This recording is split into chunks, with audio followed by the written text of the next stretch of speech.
شان صحابہ نہ صرف گلی گلی محلے محلے پاکستان کے کونے کونے میں بیان کی جا رہی ہے کہ اللہ تعالیٰ نے ارشاد فرمایا ہے والذین معہ اشداء علی الکفار رحماء بینہم، یہ صحابہ جو کفار کے لیے بڑے سخت ہیں اور آپس میں بڑے نرم ہیں، آج ہم نے آپس میں دوریاں ڈالی ہیں اور کفار کے لیے ہم نرم ہو گئے ہیں۔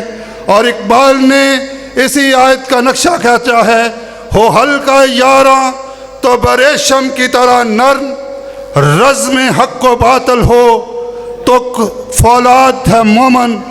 حضرات، یہ صحابہ جو ہماری شان ہیں، جو ہماری آن ہیں، جن کی اقتداء میں ہماری دنیا اور آخرت کی بہتری ہے۔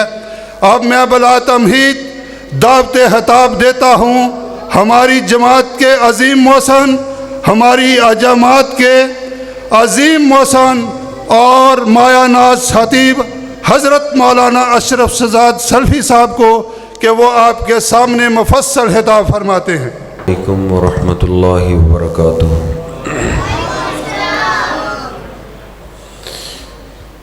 علماء کرام اسٹیج پہ تشریف لے آئیں۔ ان الحمد للہ نحمده ونستعینه ونستغفره ونؤمن به ونتوکل علیہ ونعوذ باللہ من شرور انفسنا ومن سیئات اعمالنا من يهده الله فلا مضل له ومن يضلله فلا هادي له أشهد أن لا إله إلا الله وحده لا شريك له وأشهد أن محمدا عبده ورسوله اللهم صل على محمد وأزواجه وذريته كما صليت على آل إبراهيم وبارك على محمد وأزواجه وذريته كما باركت على آل إبراهيم إنك حميد مجيد رب اشرح لي صدري ويسر لي أمري واحلل عقدة من لساني يفقهوا قولي رب زدني علما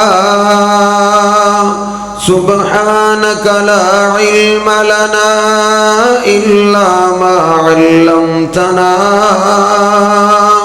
إنك أنت العليم الحكيم أما بعد فإن خير الحديث كتاب الله وخير الهدي هدي محمد صلى الله عليه وسلم وشر الأمور محدثاتها وكل محدثة بدعة وكل بدعة ضلالة وكل ضلالة في النار أعوذ بالله السميع العليم من الشيطان الرجيم من همزه ونفخه ونفسه بسم الله الرحمن الرحيم يا أيها الذين آمنوا اتقوا الله حق تقاته ولا تموتن إلا وأنتم مسلمون يا أيها الناس اتقوا ربكم الذي خلقكم من نفس واحدة وخلق منها زوجها وبث منهما رجالا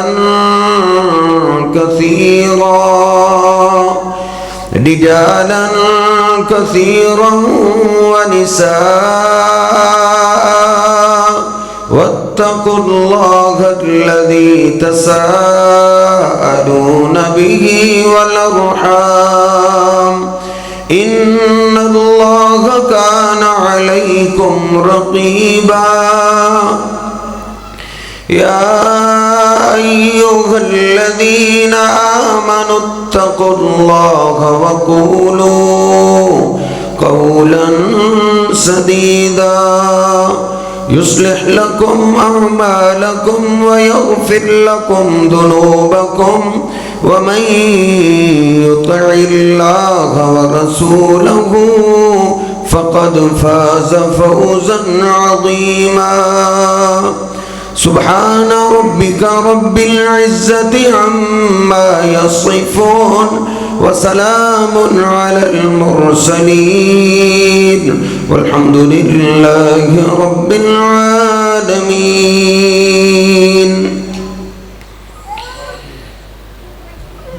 صحیح البخاری اور صحیح مسلم میں یہ حدیث پاک موجود ہے. سیدنا معاذ ابن جبل رضی اللہ تعالیٰ عنہ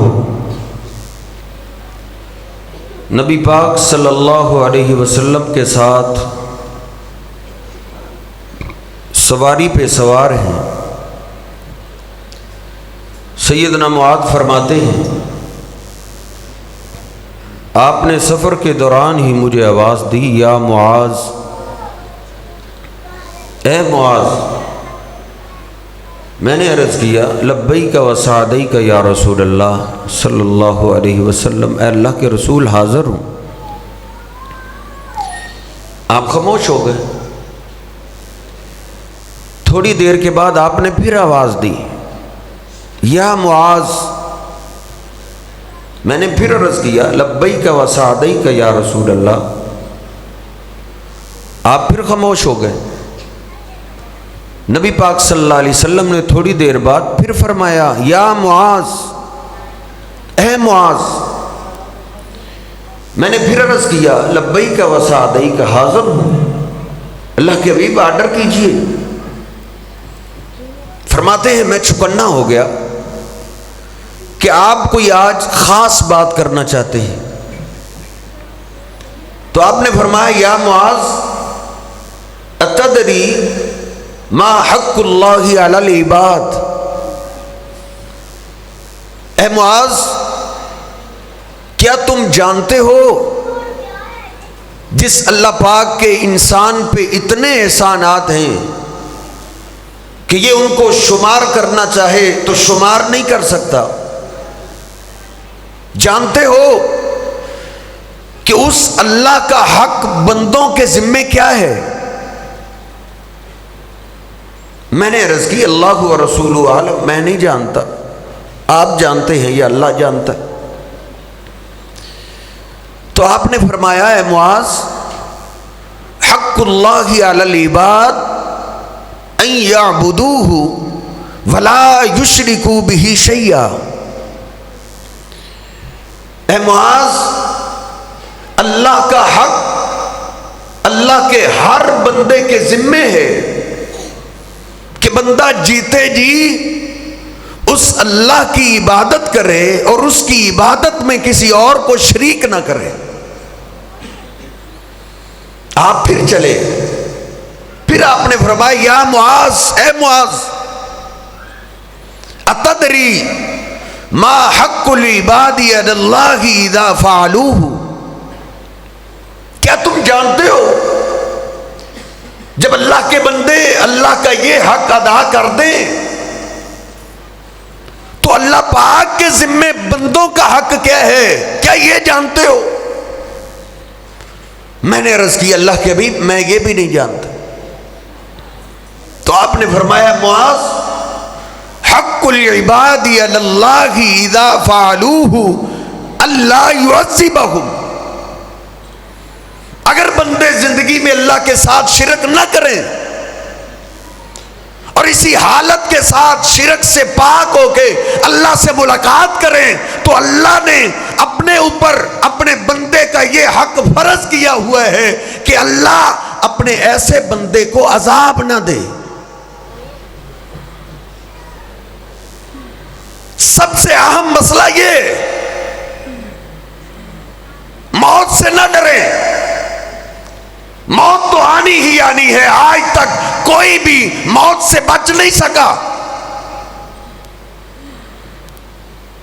اصل جس سے ڈرا جا سکتا ہے وہ اصل شرک جیسے جراثیم ہے کہ کہیں ایسا نہ ہو کہ ہماری ملاقات اللہ سے ہو اور ہمارے اعمال کے اندر شرک ہو. صحیح البخاری میں ہے قیامت کے دن اللہ پاک جنتیوں سے تو جو باتیں کرے گا. بخاری مسلم پڑھ کے دیکھیے اللہ کے نبی پاک صلی اللہ علیہ وسلم فرماتے ہیں قیامت کے دن اللہ سب سے ہلکے عذاب والے جہنمی سے بات کرے گا. سب سے ہلکے عذاب والا. اور اس کو کیا عذاب ہوگا؟ فی اخمص قدمیہ جمرتان. جس کے پاؤں کے نیچے 2 انگارے رکھے جائیں گے, 2 جوتیاں پہنائی جائیں گی. یغلی منہما دماغہ کما یغلی المرجل. ان جوتوں سے اس کا دماغ اس طرح کھولے گا جس طرح چولہے پہ ہنڈیاں کھولتی ہے. کہ سب سے ہلکے عذاب والا ہوگا. یقول اللہ تبارک و تعالی لأہوانی اہل النار یوم القیامہ. اللہ پاک اس ہلکے عذاب والے سے بات کرے گا اور کہے گا میرے بندے لو ان لکا الدنیا وما فیہا. اگر آج تجھے دنیا کے سارے خزانے دے دیے جائیں, سارے خزانوں کا تو مالک بن جائے, اتفتدی کیا اتنے سارے خزانوں کو تو اس عذاب سے بچنے کے لیے دے دے گا؟ وہ سب سے ہلکے عذاب والا وہ اللہ سے بات کرے گا, اللہ کو جواب دے گا, کہے گا نا جی ہاں اللہ جتنے بھی مجھے خزانے مل جائیں اس عذاب سے بچنے کے لیے میں ہر قسم کے خزانے دے سکتا ہوں. اللہ رب العزت اس کو کہے گا اردت منک باہون من ھذا. اے میرے بندے دنیا میں نے تجھ سے مطالبہ تو بہت ہی چھوٹا کیا تھا کہ اللہ تشرک بی شیئا, کہ زندگی میں تو میرے ساتھ شرک نہ کرنا. میں نے دنیا کے اندر تجھ سے اتنے خزانوں کا مطالبہ تو نہیں کیا تھا, میں نے یہی مطالبہ کیا تھا او میرے بندے تیری مجھ سے جب ملاقات ہو تیرے اعمال کے اندر شرک نہیں ہونا چاہیے.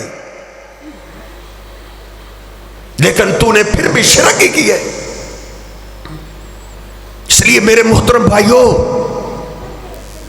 سب سے اہم جو بات ہے جس سے میں نے اور آپ نے اپنے آپ کو اپنے دوست احباب کو ڈرانا ہے وہ شرک جیسی نہ ہو سکے.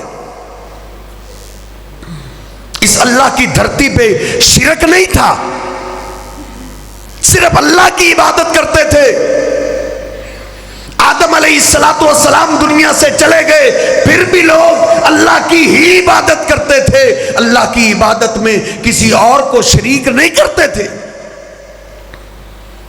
آدم علیہ السلام کی اولاد میں 5 نیک لوگ گزرے جو عبادت کے اندر ضرب المثل تھے. لوگ مثالیں دیا کرتے تھے, یار عبادت ہو تو ان جیسی ہو.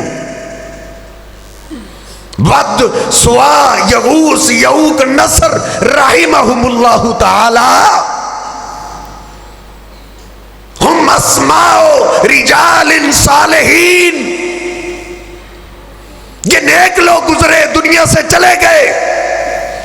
ان کے جانے کے بعد شیطان ان کی عبادت گاہوں میں آیا اور آ کے کہتا ہے یہ تم کیا عبادت کر رہے ہو؟ یہ کوئی عبادت ہے؟ عبادت تو وہ تھی جو تمہارے بڑے کر گئے. ود سوا یغوث یعوق نصر. اصل عبادت وہ کر گئے. تمہاری عبادتوں کے اندر وہ شوق نظر نہیں آتا، وہ لگن نظر نہیں آتی، وہ محبت نظر نہیں آتی. تم اپنی عبادتوں کو خوبصورت بناؤ. ہاں اگر تم اپنی عبادتوں کو خوبصورت کرنا چاہتے ہو تو میں تمہیں مشورہ دیتا ہوں. صحیح البخاری کھولیے. شیطان آ کے مشورہ دیتا ہے، کہتا ہے تم ان اپنے 5 بزرگوں کی تصویریں، ان کے بت اپنے عبادت خانوں میں سجاؤ. تم جب مسجد میں آیا کرو گے تمہاری نگاہ ان 5 پہ پڑے گی تو ایٹومیٹک تمہیں یاد آئے گا اور تمہارے دلوں میں عبادت کا شوق پھر بیدار ہو جائے گا. انہوں نے کہا بات تو بالکل ٹھیک کی ہے. جب ہم مسجد میں آیا کریں گے ان 5 کی تصویریں ہم دیکھا کریں گے تو ہمارے دلوں کے اندر عبادت کا شوق پیدا ہو جائے گا. انہوں نے اپنی عبادت گاہوں میں، اپنی مسجدوں کے اندر جہاں وہ اللہ کی عبادت کیا کرتے تھے ان 5 کی تصویریں، ان کے بت انہوں نے مسجدوں میں سجا دیے. بخاری شریف میں ہے جب وہ نسل چلی گئی، نئی نسل آ گئی، ان کے پاس شیطان پھر آیا اور آتے ہی اس نے شور برپا کر دیا. اس نے کہا تم یہ کیا کر رہے ہو؟ تم نے اپنے بزرگوں کی تصویروں کو تم نے سائیڈ پہ رکھا ہوا ہے اور تم اللہ کی ڈائریکٹ عبادت کر رہے ہو. تم کہاں اور اللہ کہاں؟ تمہاری کیا جرت کہ تم اپنی عبادتیں اللہ جیسی ذات تک ڈائریکٹ پہنچا سکو؟ اور بھلے مانسو اور تم نے تو اپنے بزرگوں کو سائیڈ پہ رکھ دیا ہوا ہے، تمہاری باتیں اوپر کیسے پہنچیں گی؟ شیطان سمجھا رہے، کہتا ہے اگر تم اللہ شہنشاہ تک اپنی عبادتیں پہنچانا چاہتے ہو تو پھر ان 5 تصویروں کو، ان اپنے 5 بزرگوں کو اپنے سامنے سجاؤ. تم اپنی باتیں ان کے حوالے کرو، یہ جانے اور اللہ جانے. انہوں نے کہا بات تو بالکل ٹھیک ہے. ادھر سردار کو ملنا پڑے، ملنا ہو تو اس کے ملازم سے ملاقات کرنی پڑتی ہے، ملازم کو کہہ کے ٹائم لینا پڑتا ہے. اللہ تو بادشاہوں کا شہنشاہ ہے، اس کو ہم ڈائریکٹ کیسے مل سکتے ہیں؟ بات ٹھیک ہی ہے. انہوں نے 5 تصویریں، 5 بت اپنے سامنے سجا لیے اور ان 5 کی عبادت کرنے لگے. حتیٰ کہ اس اللہ کی دھرتی پہ ایک بھی نہ رہا جو اللہ کی عبادت کرتا ہو. پھر اللہ پاک کو اس قوم پہ ترس آیا. اللہ نے آدم علیہ السلام کے بعد اپنا پہلا رسول سیدنا نوح علیہ السلام کو بھیجا. نوح علیہ السلام ان کو سمجھاتے رہے. کتنی دیر؟ 950 سال تک واز کرتے رہے. وَلَقَدْ أَرْسَلْنَا نُوحًا إِلَىٰ قَوْمِهِ فَلَبِثَ فِيهِمْ أَلْفَ سَنَةٍ إِلَّا 50 عَامًا. 950 سال کے بعد نوح علیہ السلام اللہ کے آگے رو پڑے. اللہ یہ قوم ماننے والی نہیں، میں نے ان کو بڑا سمجھایا ہے. انی دعوت قومی لیلا ونہارا. اے اللہ میں نے ان کو دن کو بھی دعوت دی ہے، رات کو بھی ایک ایک کے دروازے پہ جا کے ان کو میں نے تیری عبادت کی طرف دعوت دی ہے. فلم یزدہم دعائی الا فرارا. اللہ یہ تو اتنے سنگ دل ہو گئے. اللہ ان کا بوڑھا مرتے ہوئے بھی اپنی اولاد کو جمع کر کے یہی وصیت کرتا ہے، اے میرے خاندان والو، اے میری اولاد، لا تذرن آلہتکم ولا تذرن ودم ولا سوام ولا یغوث ویعوق ونسرا. یہ قرآن پاک ہے، 29واں پارہ پڑھیے، سورہ نوح ہے. اے اللہ بوڑھا مرتے ہوئے بھی اپنی اولاد کو وصیت کر کے جاتا ہے، میں تو جا رہا ہوں، میرے جانے کے بعد اس نوح گستاخ کی بات مان کے تم کہیں اپنے بزرگوں کی عبادت نہ چھوڑ دینا. اس نوح کی بات نہ مانو، ود سوا یغوث یعوق نصر کی عبادت جاری رکھو. پھر نوح علیہ السلام نے وہ بد دعا کی جتنی سخت بد دعا آج تک کسی نے نہیں کی. کیا کہا؟ لا، اے میرے اللہ، ان میں سے کسی بچہ کیا کوئی عورت کیا، ربی لا تذر علی الارض من الکافرین دیارا. اے اللہ ان کافروں، ان مشرکوں، ان 5 بزرگوں کے پجاریوں میں سے ان کے ہاتھوں سے بنا ہوا کوئی گھر بھی سلامت نہ چھوڑ. بچے کیا، عورتیں کیا، ان سب کو تباہ کیا کرنا ہے، ان کے گھر بھی نہ چھوڑ. اس طرح کا عذاب بھیج یہ بھی تباہ ہو جائیں اور ان کے گھر بھی تباہ ہو جائیں. لو یہاں سے شرک شروع ہوا ہے. لوگ پتھروں کی تعظیم نہیں کرتے تھے، لوگ پتھروں کی پوجا نہیں کیا کرتے تھے. اگر لوگ پتھروں کی تعظیم کرتے تو کوئی بھی ہمارے پاؤں کے نیچے ہمیں پتھر نہ بچھانے دیتا. ان پتھروں کی تصویروں کے پیچھے ان کے بزرگوں کی تصویریں ہوا کرتی تھی، وہ ان کی عبادت کرتے تھے. پھر یہودی عیسائی آئے، وہ تو اور ہی آگے نکل گئے. صحیح البخاری کھولیے، صحیح مسلم کھولیے، نبی پاک صلی اللہ علیہ وسلم نے کیا فرمایا؟ قاتل اللہ الیہود والنصارى. اللہ نے یہودیوں عیسائیوں کو تباہ کر دیے. یہودیوں عیسائیوں کی کئی قومیں برباد ہو گئی، تباہ ہو گئی. کیوں؟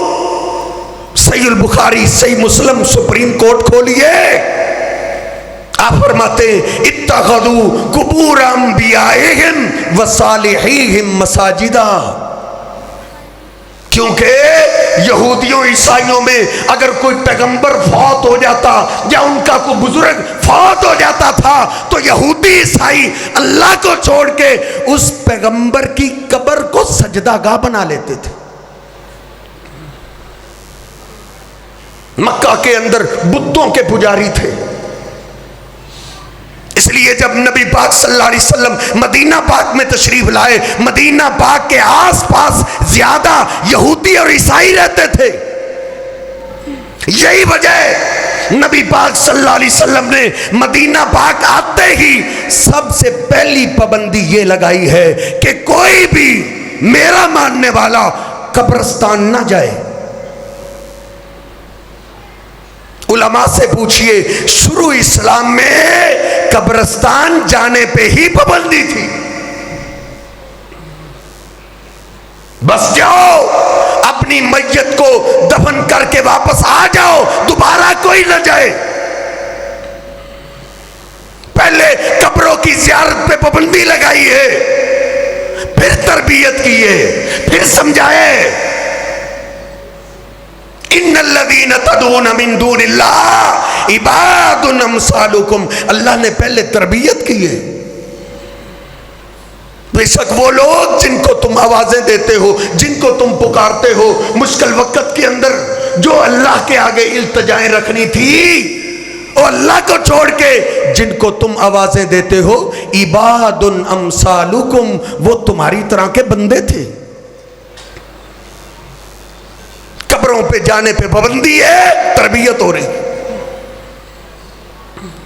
اللہ رب العزت کیسے تربیت کر رہا ہے؟ اللہ کہتا ہے وَمَا يَسْتَوِي الْأَحْيَاءُ وَلَا الْأَمْوَاتُ. اے لوگو، زندہ اور مردہ یہ یہ دونوں برابر نہیں ہو سکتے. تیری عقل بھی ہے انسان یہ کہتی ہے کہ زندہ اور مرا ہوا انسان دونوں برابر نہیں ہو سکتے. اللہ بھی کہتا ہے 22واں پارہ سورہ فاطر، ترجمے کے ساتھ پڑھیے. اللہ کہتا ہے وما یستوی الاحیاء والاموات، زندہ اور مردہ کبھی برابر نہیں ہو سکتے. آگے اللہ کہتا ہے ان اللہ یسمع من یشاء، اللہ تو وہ ذات ہے جس کو مرضی سنا دے. لیکن وما انت بمسمع من فی القبور، اے میرے محبوب پیغمبر جو قبر میں چلا جائے اس کو آپ بھی نہیں سنا سکتے. سورہ فاطر ترجمے کے ساتھ پڑھنے والی ہے، یہ مقام پڑھیے. اللہ کہتا ہے میرے پیغمبر جس کے جسم سے روح نکل جائے، وہ مٹی کے نیچے چلا جائے، اس کو آپ بھی نہیں سنا سکتے. قبرستان جانے پہ پابندی ہے، پہلے تربیت ہو رہی ہے. نبی پاک صلی اللہ علیہ وسلم سفر پہ جا رہے ہیں، واپس آتے ہوئے آدھی رات سے زیادہ وقت گزر چکا ہے. نبی پاک صلی اللہ علیہ وسلم کے صحابہ نے نیند کی شکایت کی. اللہ کے حبیب نیند آ رہی ہے، ایسے رہا تو کوئی سواری سے گر جائے گا. آپ نے فرمایا رات کا زیادہ حصہ گزر چکا ہے، ہم نے اسٹے کیا کہیں فجر کی نماز رہ نہ جائے. سیدنا بلال کہتے ہیں اللہ کے رسول غلام حاضر ہے، آپ آرام کیجئے، فجر کی نماز کے ٹائم غلام بیدار کرا دے گا.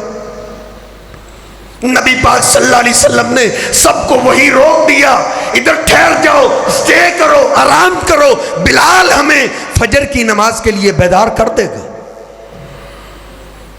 سارے صحابہ سوئے ہوئے ہیں، سیدنا بلال نگرانی کر رہے ہیں، چل پھر کے نگرانی کر رہے ہیں. سپریم کورٹ صحیح البخاری کھولیے، یہ کون سے لوگ ہیں؟ ان سے اللہ کائنات میں کوئی نہیں آیا. سیدنا بلال کہتے ہیں چل پھر کے بھی تو نگرانی ہو جاتی ہے تو بیٹھ کے بھی ہو جاتی. بیٹھ گئے، پیچھے سواری تھی، سواری کو ٹیک لگائی، سیدنا بلال بھی سو گئے.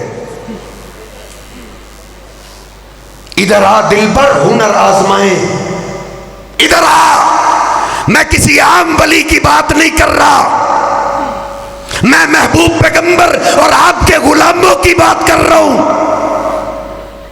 سیدنا بلال بھی سوئے ہوئے، فجر کی نماز کا ٹائم گزر رہا ہے، کسی کو کوئی خبر نہیں ہو رہی کہ فجر کی نماز کا وقت گزر رہا ہے، سب سوئے ہوئے. اور نیند کو بھی میرے محبوب پیغمبر نے موت کہا ہے، یہ چھوٹی موت ہے. میرا اللہ چاہتا تو جبریل امین کو بھیج سکتا تھا، جاؤ میرے پیغمبر کو بیدار کر دو، فجر کی نماز کا ٹائم گزر رہا ہے.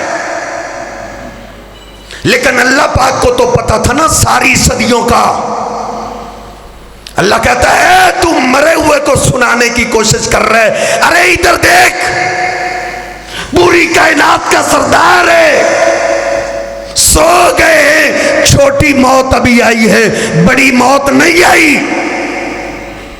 چھوٹی موت آئی ہے، ان کو فجر کی نماز کا ہی پتہ نہیں چلا.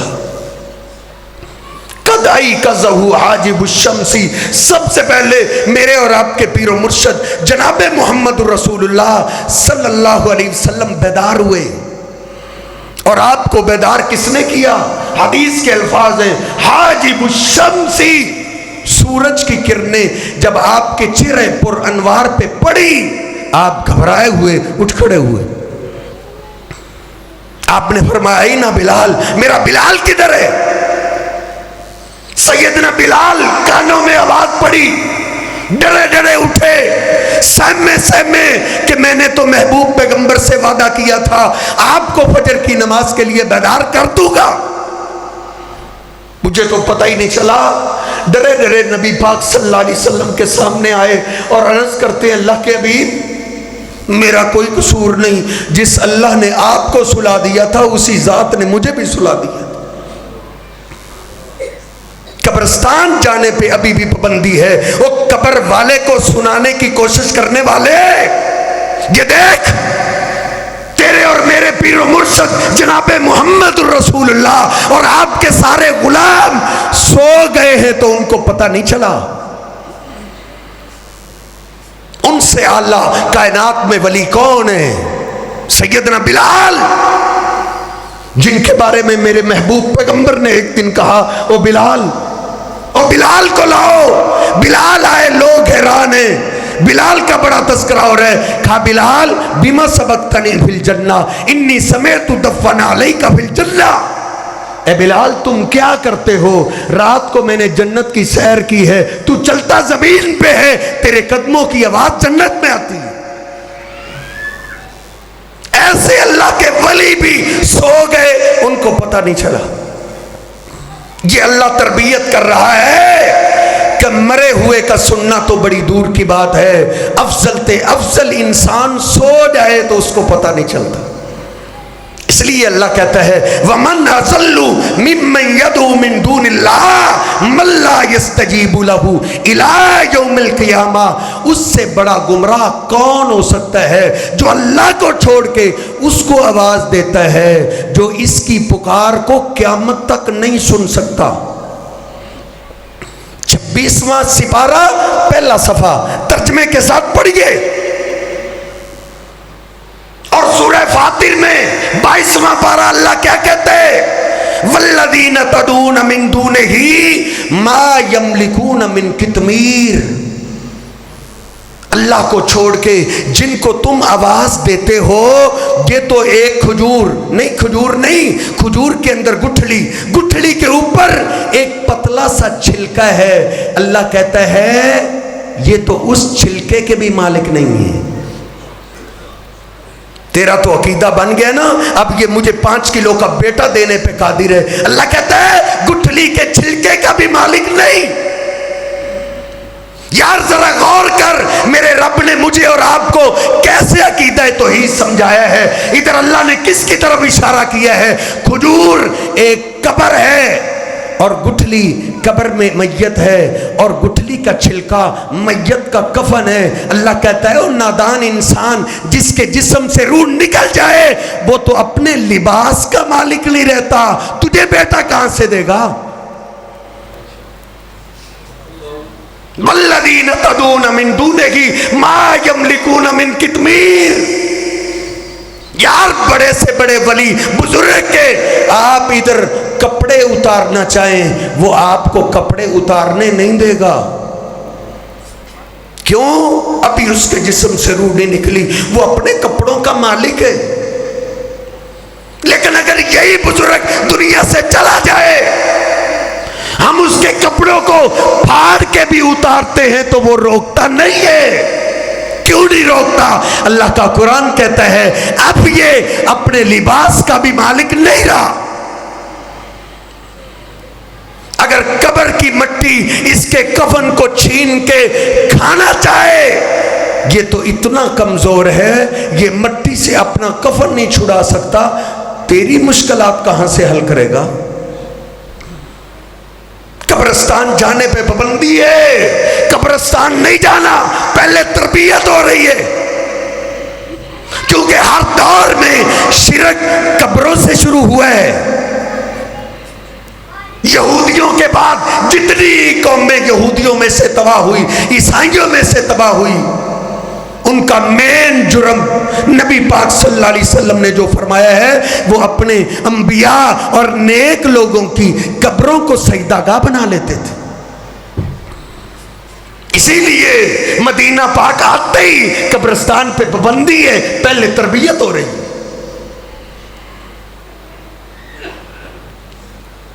اس لیے یہ پہلے تربیت میں اور آپ بھی سیکھیں.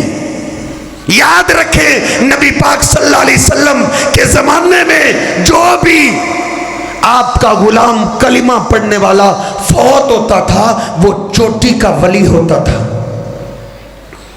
میں تو کہتا ہوں بعد میں آنے والے لوگ وہ پاکستان کے اولیاء ہو یا ہندوستان کے ہو، وہ پوری کائنات کے اولیاء کو جمع کر دیا جائے، ان کی نیکیوں کو ترازو کے ایک پلڑے میں رکھ دیا جائے اور دوسرے پلڑے میں کسی صحابی کی عبادتیں نہیں، ساری عبادتیں نہیں، صرف ان کا ایک لمحہ جس لمحے میں انہوں نے ہمارے محبوب کا دیدار کیا ہے، بعد میں آنے والے سارے اولیاء اس لمحے کا مقابلہ نہیں کر سکتے۔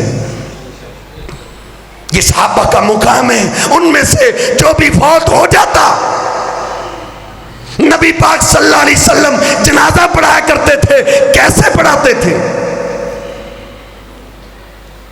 یار یہ اکاڑے سے آیا ہوا فقیر تمہارے دل کو نہیں دکھانا چاہتا، میں فرقہ وریت پھیلانے کے لیے نہیں آیا، میں تو محبت اور اتفاق کی دعوت لے کر آیا ہوں۔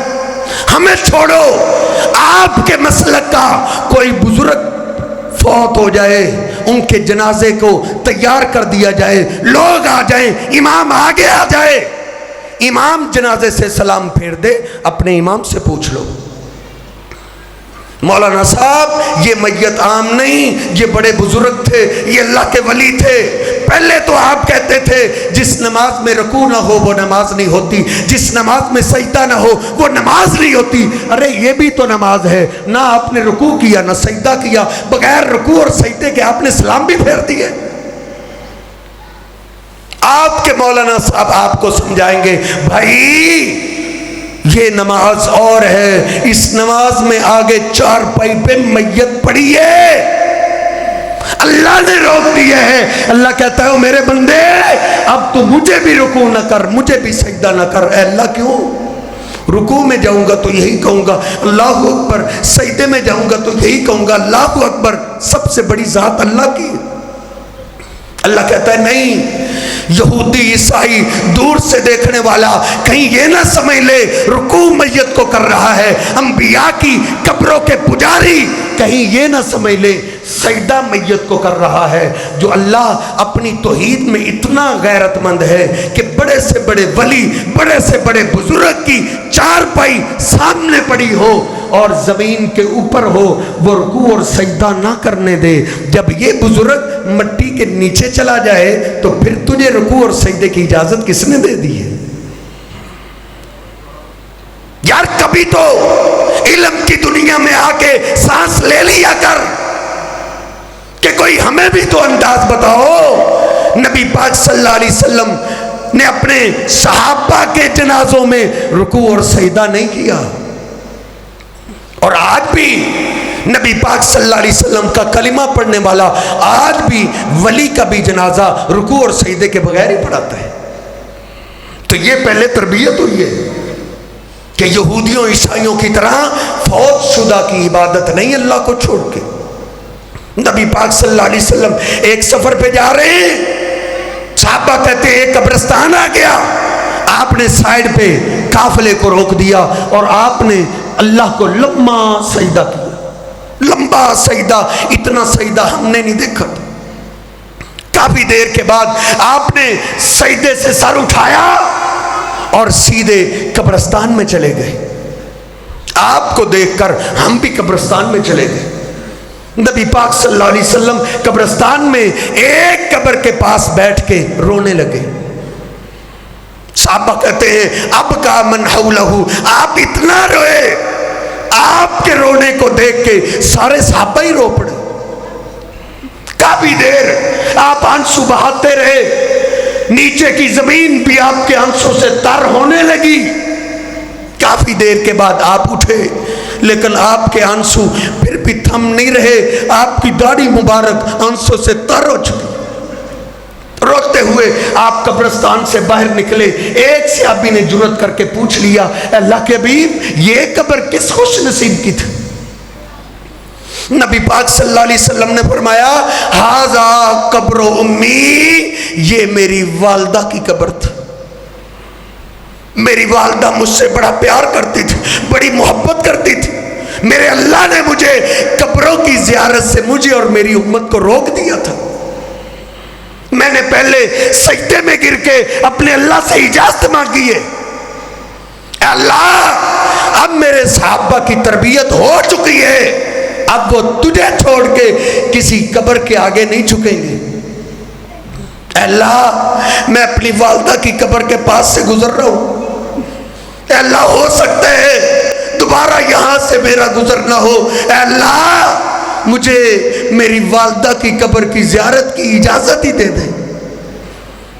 آج میں نے اللہ سے اجازت مانگی ہے، مجھے میرے رب نے اجازت دی ہے تو میں نے اپنی والدہ کی قبر کی زیارت کی ہے۔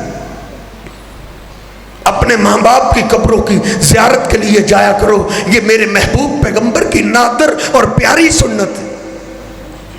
آپ پھر جب مدینہ پاک میں واپس آئے، صحیح مسلم کھولیے، آپ نے عظیم خطبہ ارشاد فرمایا، سارے صحابہ کو آپ نے جمع کر لیا اور آپ نے فرمایا اللہ کی حمد و ثنا کے بعد، او میرے ساتھیو انی نہیتکم عن زیارت القبور،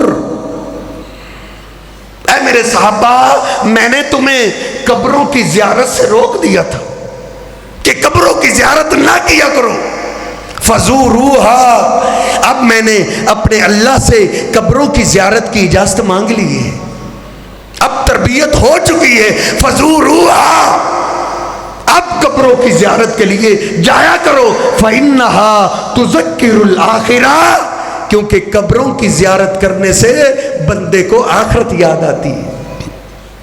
بندہ دیکھتا ہے ادھر بڑے بڑے جاگیردار، بڑے بڑے کروڑ پتی، بڑے بڑے مالدار لوگ آئے پڑے ہیں، یہ ادھر ہی پیدا نہیں ہوئے تھے، ایک دن ایسا تھا دنیا میں یہ پیدا ہوئے، پھر انہوں نے بچپنا گزارا، پھر جوانی گزاری، بڑھاپا گزار کے ایک دن یہاں آ گئے۔ ایسے ہی ایک دن میرا بھی جنازہ میرے گھر سے اٹھے گا، ایک دن مجھے بھی اسی قبرستان کے اندر دفن کر دیا جائے گا۔ آپ فرماتے ہیں قبرستان جایا کرو کیونکہ قبروں کی زیارت سے بندے کو آخرت یاد آتی۔ جب تربیت ہو گئی پھر قبروں کی زیارت کی اجازت ملی ہے۔ پھر بھی دیکھیے جب مکہ فتح ہوا، نبی پاک صلی اللہ علیہ وسلم نے سب سے پہلا کام بیت اللہ میں جو موجود بت تھے آپ نے ان بتوں کو گرایا۔ مسلم شریف کھولیے، حدیث نمبر 969 ہے۔ اور نوجوان انٹرنیٹ سے تو ہر چیز تو تلاش کر لیتا ہے، اپنے محبوب پیغمبر کی حدیثیں بھی تلاش کر لیا کر، اب تو تیری زبان کا ترجمہ تیرے سامنے آ جائے گا۔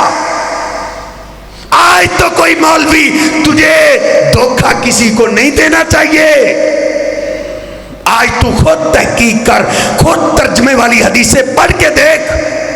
جب مکہ فتح ہوئے نبی پاک صلی اللہ علیہ وسلم نے سب سے پہلے بیت اللہ کے بتوں کو گرایا ہے۔ علی پاک رضی اللہ تعالیٰ عنہ فرماتے ہیں، مسلم شریف کھولیے، نبی پاک صلی اللہ علیہ وسلم نے مجھے اپنی تلوار تھمائی اور کیا کہا، اے علی جاؤ ادھر آؤ، یہ ہے ریاست مدینہ، یہ ہے مدینے کی حکومت۔ مدینے کی حکومت جب مکہ تک پہنچی ہے، سب سے پہلا کام میرے پیغمبر نے شرک کا خاتمہ کیا ہے۔ بتوں کو گرانے کے بعد آپ نے علی کو تلوار تھمائی ہے، اے علی جاؤ، لا رأیت قبرا مشرفا الا سویتہ، جاؤ جہاں جہاں اسلام کا جھنڈا لہرا گیا ہے، کہیں بھی تجھے کوئی قبر ایک بلش سے اونچی نظر آئے، اے علی اس کو زمین کے برابر کر دینا۔ نبی پاک صلی اللہ علیہ وسلم آپ کا گھرانہ اور شرک کے خاتمے کے لیے ہے۔ جناب علی پاک رضی اللہ تعالیٰ پھر نکلے تھے، پھر جو بھی قبر ان کو اونچی نظر آتی وہ زمین کے برابر کر دیتے تھے، حتیٰ کہ نبی پاک صلی اللہ علیہ وسلم بیمار ہو گئے۔ نبی پاک صلی اللہ علیہ وسلم کے پاس سیدنا عباس ہے، سیدنا علی پاک ہے۔ مسجد سے تکبیر کی آواز آئی، عباس و علی رضوان اللہ علیہ مجمعین نے اجازت طلب کی۔ نبی پاک صلی اللہ علیہ وسلم فرماتے ہیں مجھے بھی لیتے چلو. امی عائشہ فرماتی ہیں آپ کی نکاحت اور کمزوری کا عالم یہ ہے کہ آپ سے چلا نہیں جا رہا. آپ نے ایک ہاتھ عباس کے کندھے پہ رکھا اور دوسرا ہاتھ جناب علی پاک کے کندھے پہ رکھا. وَرِجْلَاهُ تَخُطَّانِ. ماں فرماتی ہیں نبی پاک صلی اللہ علیہ وسلم کے پاؤں مبارک زمین پہ خط کھینچ رہے تھے. صحیح البخاری میں آج نبی پاک صلی اللہ علیہ وسلم کو قیمتی بات کرنے کے لیے آئے ہیں، اور جو آج آپ نے خطبہ دیا ہے یہ آپ کی زندگی کا آخری خطبہ ہے. آپ عباس و علی کے سہارے جب مسجد میں آئے کیا دیکھا؟ جناب ابوبکر صدیق رضی اللہ تعالیٰ عنہ امامت کروا رہے ہیں اور سارے صحابہ ان کے پیچھے نماز پڑھ رہے ہیں. بات آ گئی ہے تو مجھے کہنے دیجئے، آج ہم سے کیوں جھگڑا کرتے ہو، ہم سے کیوں لڑتے ہو؟ جناب صدیق کو ہم نے تو آگے نہیں کیا تھا. اس دن بولنا تھا جس دن میرے پیغمبر کا سارا خاندان موجود تھا. جناب عباس موجود، عباس کی اولاد موجود، جناب علی پاک موجود تھے، علی کا بڑا بھائی 10 سال بڑا جناب عقیل موجود تھے، اور علی کے دل کے ٹکڑے جناب حسنین کریمین موجود تھے. محبوب پیغمبر کا سارا خاندان جس دن موجود تھا، جب ان میں سے کسی نے اعتراض نہیں کیا تو تم کون ہوتے ہو آج بات کرنے والے؟ جناب علی پاک رضی اللہ تعالیٰ عنہ تو نہ بولے، سیدنا عباس رضی اللہ تعالیٰ عنہ وہ تو نہ بولے. اور نادان انسان تو اپنے آپ کو علی اور عباس سے زیادہ عقل مند سمجھتا ہے. بولنا تھا تو اس دن بولنا تھا جس دن تمام بزرگ ترین لوگ میرے محبوب پیغمبر کے دروازے پہ نگاہ جمائے کھڑے تھے کہ امام کیوں نہیں آ رہا. اور سیدنا بلال بار بار میرے محبوب پیغمبر کے دروازے پہ آ چکے تھے. الصلاۃ الصلاۃ یا رسول اللہ، اللہ کے رسول اب آپ ہی جائیے. صحابہ کے دل پھٹ جائیں گے. اور نبی پاک صلی اللہ علیہ وسلم ہوش میں آتے اور کیا کہتے؟ مرو ابا بکر فلیصلی بالناس. یہ کرائے پہ آیا ہوا مراسی تجھے دھوکہ دیتا ہے. اللہ کی قسم اپنی اصل کتابیں پڑھ، تیری بھی کتابیں یہ بتاتی ہیں کہ نبی پاک صلی اللہ علیہ وسلم نے جناب ابوبکر صدیق کو ہی حکم دیا تھا کہ میری عدم موجودگی میں میرے مصلی پہ میرے ابو بکر کو کھڑا کرو. نبی پاک صلی اللہ علیہ وسلم عباس و علی کے سہارے آ رہے ہیں. جناب ابوبکر صدیق رضی اللہ تعالیٰ عنہ نے محسوس کیا جیسے نبی پاک صلی اللہ علیہ وسلم تشریف لے آئے. وہ عظیم لوگ حضور کے ایسے غلام تھے، وہ تو اپنے محبوب پیغمبر کی خوشبو سے ہی اندازہ لگا لیتے تھے کہ میرے پیر و مرشد میرے قریب آ گئے. جب قریب محسوس کیا تو پیچھے ہٹنے لگے. میرے محبوب پیغمبر نے ہاتھ سے اشارہ کیا اور کہا ابو بکر نہ ہٹو، اپنی جگہ پہ قائم رہو.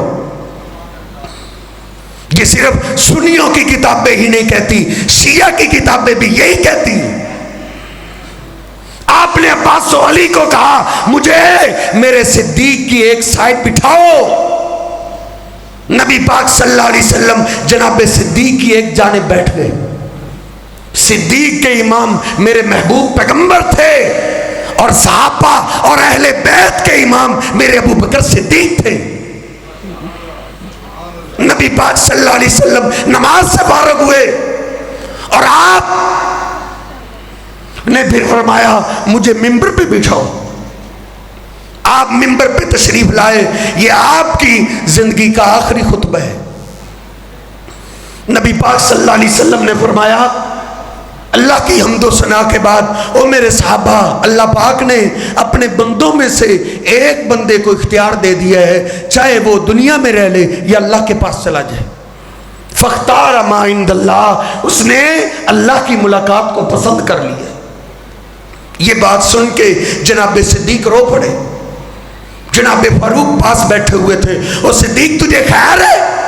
نبی پاک صلی اللہ علیہ وسلم تو کسی آدمی کی بات کر رہے، تم کیوں رونے لگے ہو؟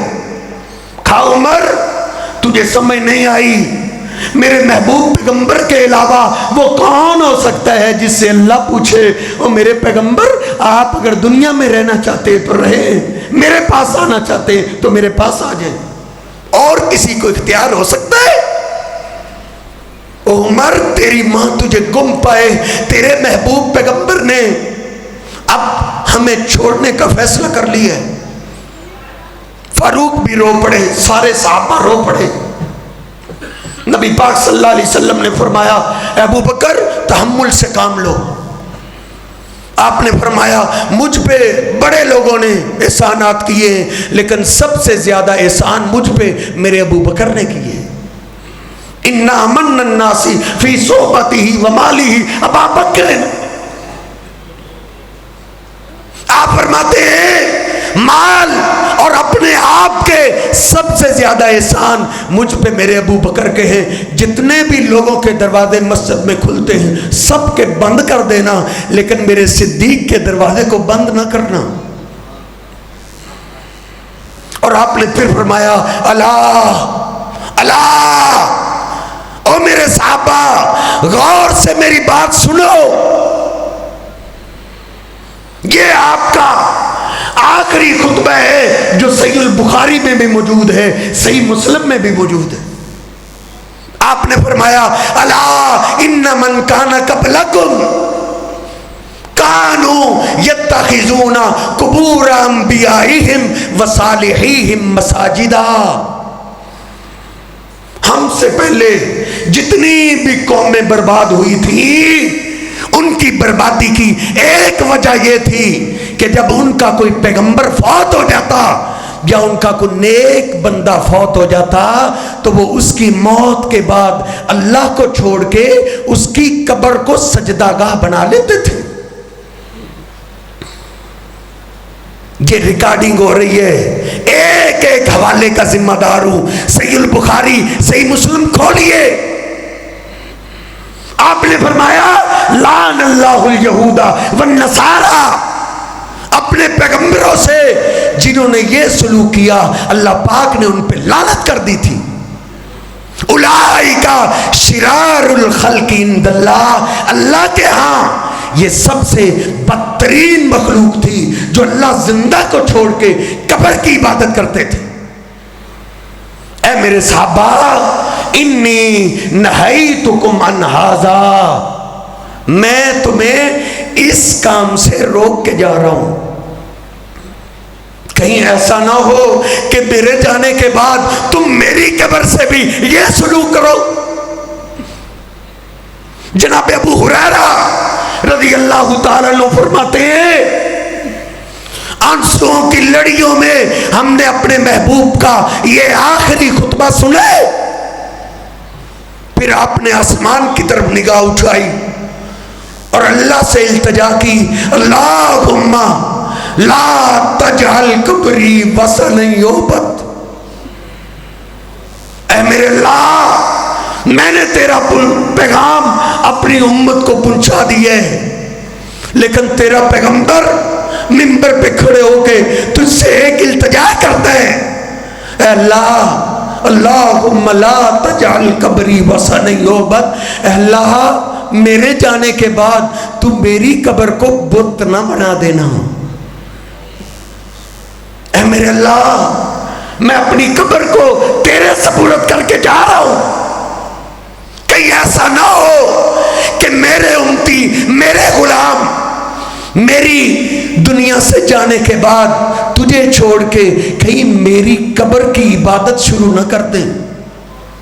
اللہ میری قبر کی تو نے حفاظت کرنی ہے۔ اور نادان انسان آج بھی دیکھ جا کے میرے محبوب پیغمبر کی قبر کی حفاظت کا ذمہ میرے اللہ نے لیا ہے۔ تجھے پاکستان میں تو ہر محلے اور ہر قبرستان میں درگاہ نظر آئے گی، لیکن جا دیکھ ادھر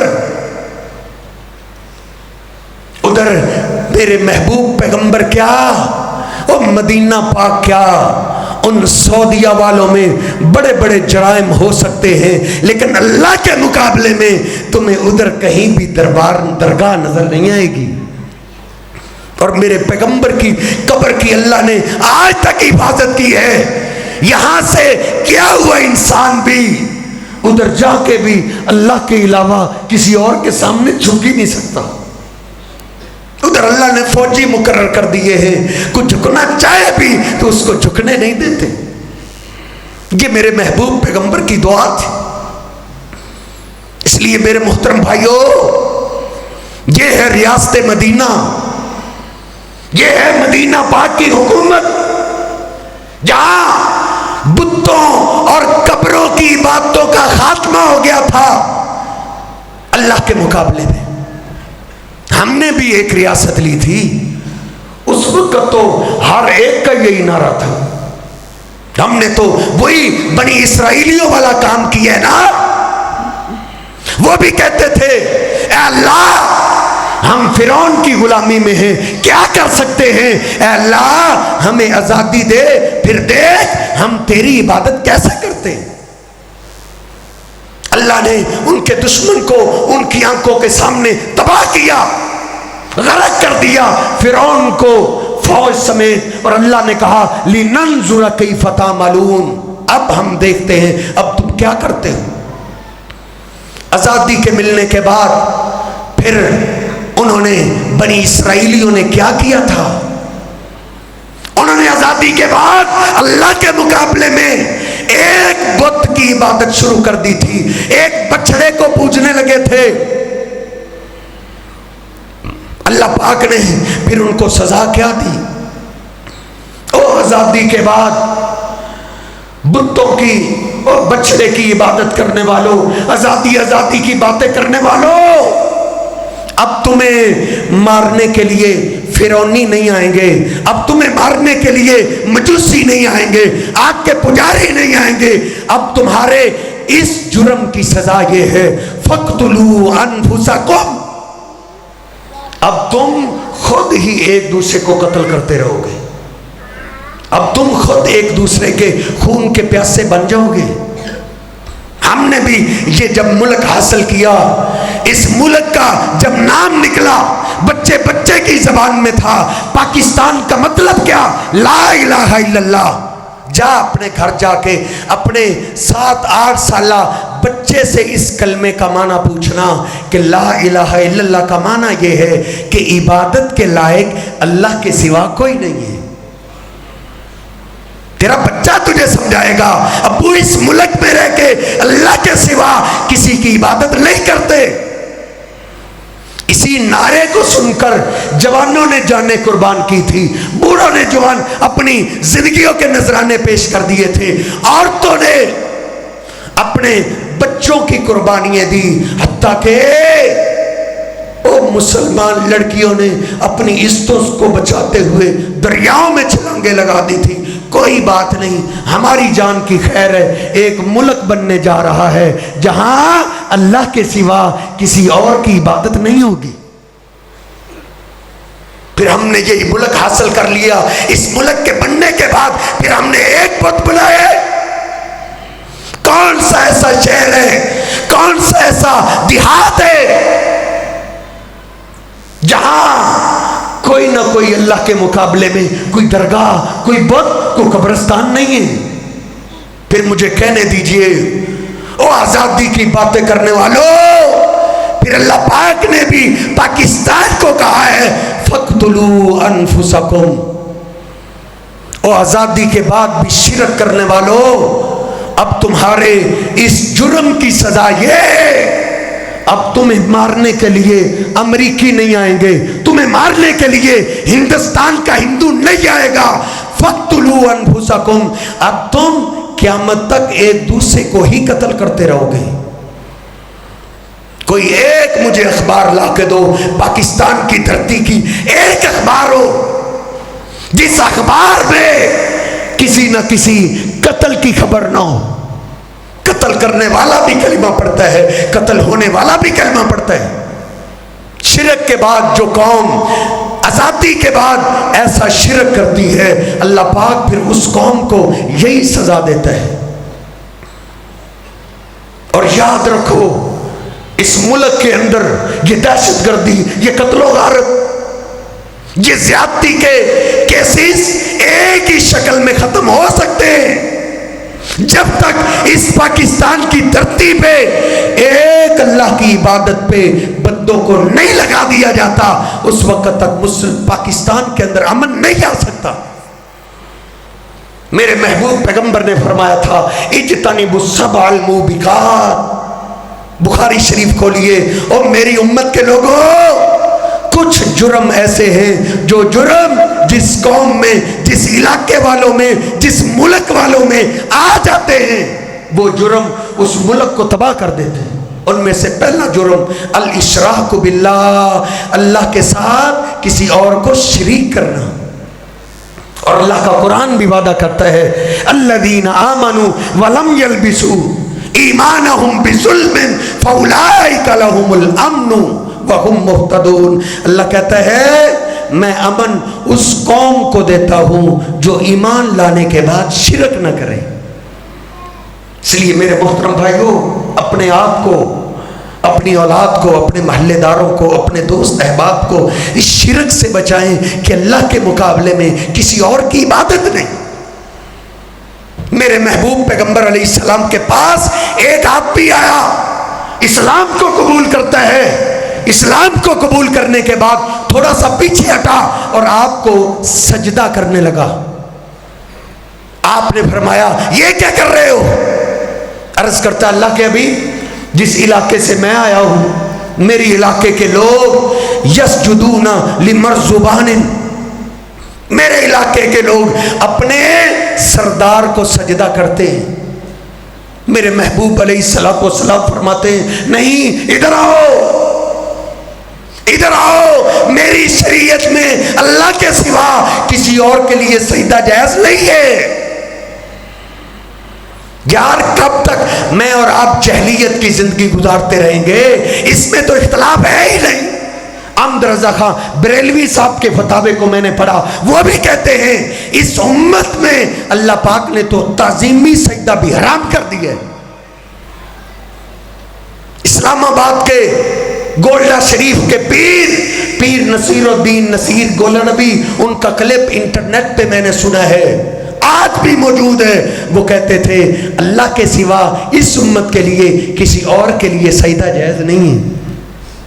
نبی پاک صلی اللہ علیہ وسلم نے اپنے آپ کو سجدہ نہیں کرنے دیا، اور کون ہے یار آپ سے اللہ کون ہے جن کا مقام اتنا ہے، عظمت اتنی ہے؟ نبی پاک صلی اللہ علیہ وسلم خود فرماتے ہیں دو فرشتوں کو میں نے دیکھا ہے، ایک کے ہاتھ میں ترازو تھا، وہ زمین آسمان کے درمیان ٹھہر گیا، دوسرا میرے پاس آیا، اس نے مجھے اٹھایا، ترازو کے ایک پلڑے میں رکھا، دوسرے پلڑے میں ایک آدمی، میرا وزن بھاری، پھر 10 کے مقابلے میں تولا گیا، میرا وزن پھر بھی بھاری رہا، پھر 100 کے مقابلے میں، پھر 1000 کے مقابلے میں مجھے تولا گیا، فرجحت علی الالف، 1000 کے مقابلے میں بھی میرا وزن بھاری رہا۔ دوسرا فرشتہ بول اٹھا ارے ان کو کب تک تولو گے؟ ان کے مقابلے میں تمام اولیاء بھی رکھ دو، ان کا وزن پھر بھی بھاری رہے گا۔ جن کا مقام اتنا ہے، عظمت اتنی ہے، ان کے لیے سجدہ نہیں تو اور کون ہے؟ آپ خود فرماتے ہیں معراج کی رات جبریل امین لے کر مجھے بیت المقدس میں پہنچے، میں نے کیا دیکھا؟ ادھر لوگوں کا رش ہے، بیت المقدس لوگوں سے بھرا ہوا ہے۔ میں نے کہا اے جبریل یہ کون سے لوگ ہیں؟ کہا یہ اللہ پاک نے اپنی قوت اور طاقت سے تمام انبیاء، تمام رسولوں کو جمع کر دیا ہے۔ دھوکے میں ڈالا گیا ہے آپ کو، جس نے کہا ہے یہ نعوذ باللہ حضور پاک کو بڑے بھائی کے برابر سمجھتے ہیں۔ نہیں، ادھر آؤ، میرا اور میری جماعت کا عقیدہ کیا ہے؟ محبوب فرماتے ہیں میں نے پوچھا کس لیے جمع کیے ہیں؟ کہا ان کو اللہ پاک نے آج بیت المقدس میں 2 رکعت نماز پڑھنے کا حکم دیا ہے. کہا یہ نماز پڑھ کیوں نہیں رہے؟ کہا آقا ان کو اپنے امام کا انتظار ہے. کہا ان کا امام کون ہے؟ جبریل امین نے میرے محبوب پیغمبر کے ہاتھ سے پکڑا اور مصلی پہ کھڑا کر دیا. کہا وہ جماعت جو مرضی ہو، اگرچہ پیغمبروں کی جماعت کیوں نہیں، ان میں آدم بھی ہوں، نوح بھی ہوں، داؤد بھی ہوں، ابراہیم جیسے، یوسف جیسے حسین ہی کیوں نہ ہو، پیغمبروں کی جماعت کی موجودگی میں آپ کے ہوتے ہوئے کوئی پیغمبر بھی مصلی امامت پہ نہیں آ سکتا. جن کا مقام اتنا ہے، عظمت اتنی ہے. آقا فرماتے ہیں انا سید ولد آدم یوم القیامہ. لوگوں، اللہ نے مجھے صرف دنیا کا سردار ہی نہیں بنایا، کل قیامت کا دن ہوگا، اولین و آخرین جمع ہوں گے، تمام انبیاء اولیاء جمع ہوں گے. اس دن کی سرداری اللہ مجھے عطا کرے گا. انا اول من یفتح له باب الجنہ. اللہ پاک نے ایمانداروں کے لیے، اولیاء کے لیے، انبیاء کے لیے جو جنت تیار کی ہے، اللہ پاک نے اس جنت کا افتتاح مجھ سے کروانا ہے.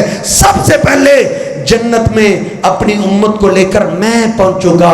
میں جب جنت کے دروازے کو دستک دوں گا، اندر سے آواز آئے گی من دق الباب. آج جنت کے دروازے کو دستک دینے والا کون ہے؟ میں کہوں گا نا محمد، میں محمد ہوں، اپنی امت کو ساتھ لے کر آیا ہوں. اندر سے آواز آئے گی بکا امرت. وہ دروازے کو کھولتا ہوا کہے گا ہاں آج میرے رب نے مجھے یہی آرڈر دیا تھا. اور میرے جنت کے دربار آج تم نے جنت کے دروازوں کو بند کر دینا ہے. اس وقت تک جنت کا کوئی دروازہ نہیں کھولنا جب تک میرا آخری محبوب پیغمبر نہ آ جائے.